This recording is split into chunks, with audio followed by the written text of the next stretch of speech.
Already রাহুলদার জীবনটা চলে গেছে, যে রাহুল হয়তো এটাই করার জন্য চলে গেল, আমাদের সবাইকে এক করার জন্য চলে গেল। না, রাহুলদা যায়নি ওইভাবে, কেউ যেতে চায় না। যে মানুষটার এই পৃথিবীটাকে অনেক কিছু দেওয়ার ছিল, সাংঘাতিক রকম ট্যালেন্টেড একটা মানুষ, শিক্ষিত মানুষ, ভালো মানুষ, উদার স্বাধীন চেতা একজন মানুষ, এই পৃথিবীকে, এই ইন্ডাস্ট্রিকে অনেক কিছু দেওয়ার ছিল।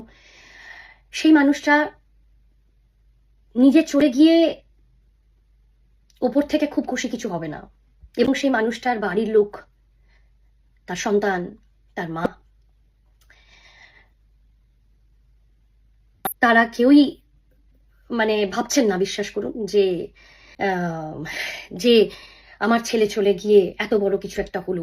এখনো যদিও কিছুই হয়নি।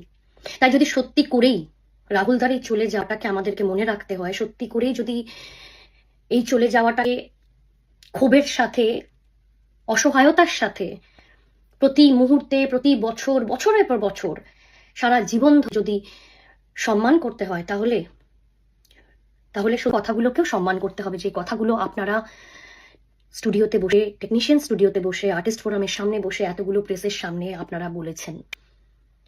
আমি জয়মালা একজন প্রাক্তনী হয়ে আমি এই আশাই করব। এই ব্যাপারে আমি জাস্ট দু একটা কথা বলতে চাই।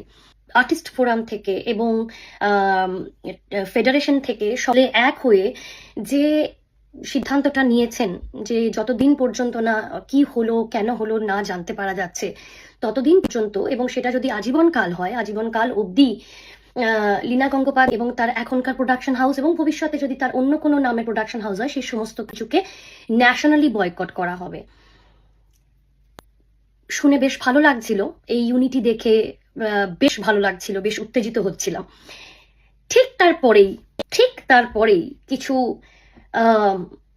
কিছু মানুষ হঠাৎ করে জন্ম নিলেন, এবং এই ইউনিটির বিরুদ্ধে বিরোধিতা করবেন বলেই জন্ম নিলেন।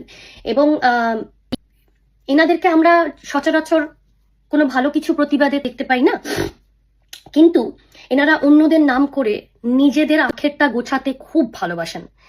আমি কেন বলছি, কারণ কি বলুন তো, এই যে হঠাৎ করে মনে হলো যে হঠাৎ করে 2-3টে প্রোডাকশন বন্ধ হয়ে গেল ওই পার্টিকুলারলি ওই প্রোডাকশন হাউসের, তাহলে এবারে কি করে কাল থেকে সংসার চলবে, তাহলে এবারে কি করে কারোর কিছু হবে, ভালো হবে, কি করে কিছু হবে।